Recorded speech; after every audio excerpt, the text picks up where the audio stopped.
Okay, I'm going to try to explain some of these signs. I may already have. Let's start with those in the back.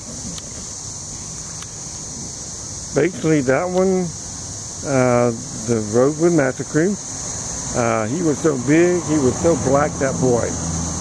Prevaricate and pernicious. This is just my way of using the Rosewood Massacre as an example.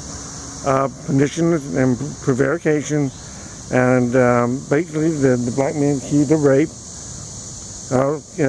by a white woman had every reason to be in nearby white trash Sumner, and he was out of his comfort zone, and basically he got taken advantage of, and an all self-sustaining black mill town road we got wiped off the map. And this is just my way of calling the wife of nationally known pastoral consultant George Robert Gary Sr. just another pernicious, prevaricating cunt. Basically they live in the house, used to live in the house across from me. They still own it, part I know, but now Susan, their daughter Susan, I think is now listed as the owner of the house along with Janet. I don't know why Bob not on. The other one, fuck you, nothing but a thought-terminating cliche. Basically, I did this sign in response to all the people that drive by when I'm out here fan dancing or blowing bubbles at them. That's by far the most common opinion that I get to what I'm doing out here. Everybody else pretty much quiet. I do get a few compliments, people thanking me for what I'm doing. They don't exactly say why they're thanking me. But the vast majority of them just say, fuck you, or they flip me off, or they'll flip me off, or they'll hold it down on the seat where I can see it but nobody else can, or they'll kind of hold it beside their head as they drive by. Well, this is just my way of throwing it back at them and telling them that it's nothing but a thought-terminating cliche. I have no idea which sign that they are criticizing me about.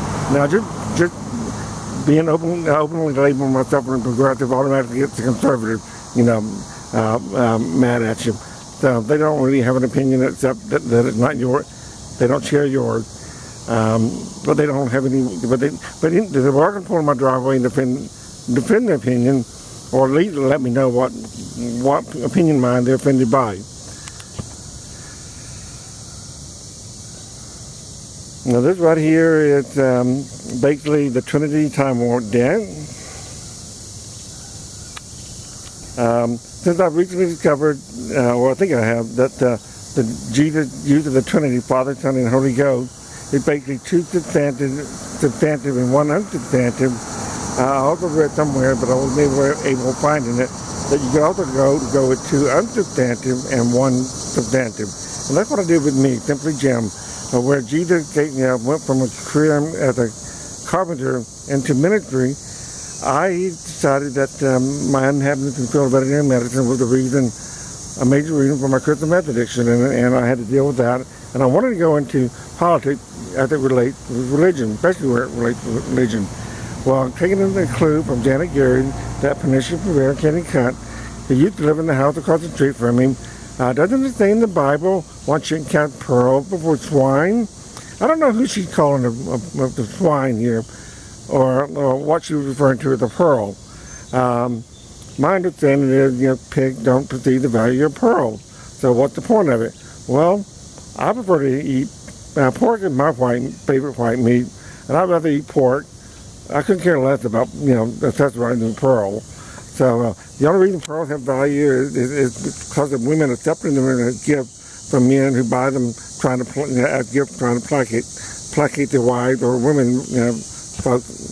The pearls have no value until someone accepts them as a gift, and that's mainly women giving them their value. Otherwise, they have absolutely no value along with gold or anything else. So basically, I went with it doesn't say in the Bible, once you cast pearl before swine. I am now one pearl, total swine, Antichrist. All I mean by the Antichrist is that I no longer believe in the divinity of Jesus. I am not a pearl, I am not a pig, but I am an Antichrist. So that's two unsubstantive and one substantive. One pearl is, I see a string of pearls to be nothing but a string of grits representing that a woman's ovary can only have so many children, and out of those children, pearl, eventually they're going to break and the children are scattered around one pearl, one belonging to one woman. Total pig. Well, when it comes to sex, I'm a pig. I tend to be top versatile, and I kind of want to go with top, a versatile pig, but I thought to go with total pig. Once I realized if all men are pigs, then by default all women are pigs too. Just because we now call them sows doesn't mean they ever stop being a pig. So that's just my way of being unisex. And so I gave him my career as a veterinarian. Yeah, I guess you could say I've sort of become a minister. Not officially, but I don't really. So the Trinity time warp dance. If Jesus died becoming Christ going one way, why can't James, Edward, Avery, Dr. Veterinary Medicine live becoming the Antichrist going the other way? Well, I already have, but I'm not being very effective. Obviously, I don't have the halo effect that Jesus had. So basically, Jesus, we must have an Antichrist. Christ, well, we can have an Antichrist. And we had a Christ in the Old Testament, a desire, a hope, a dream. And Jesus was knowledgeable of the Old Testament. I'm believing he's actually our first Antichrist, as he was not really claiming to be God. He was just working with what he had to work with. And so Jesus became Christ going one way posthumously. Why can't I become the Antichrist going the other way and still live? It only takes one person for me to be the Antichrist, and that's me. Jesus doesn't even have a 50% majority either. So, income disparity. Simply Jim. Okay, so I'm an Antichrist. Well, I essentially covered Armillah, which is the Jewish version of the Antichrist. The Antichrist is Christian, and the Jal is the Muslim version of the Antichrist, as the Antichrist would be to Christian. So basically, they all cancel each other out. Okay, the enemies of the Jews are going to be the Muslims and the Christians. The enemies of the Christians are going to be the Jews and the Muslims. And the enemies of the Muslims are going to be the Jews and the Christians. So they all cancel each other out, and I'm right back at radical atheist. And so why would we have an Antichrist, Armillah, and a Dajjal? I think that everything's applicable. So if there's going to be a an uprising against it's going to be the poor against the wealthy, income disparity, indifference. And if you read the story that goes along with all three of these, basically the good people almost lose, but at the very end they overcome the evil. Well, I don't really think it's overcoming the evil. I think it's just basically compromising and sharing the wealth. So that's basically what the signs are about. As far as I'm concerned, Jesus' crucifixion was nothing but a botched crucifixion.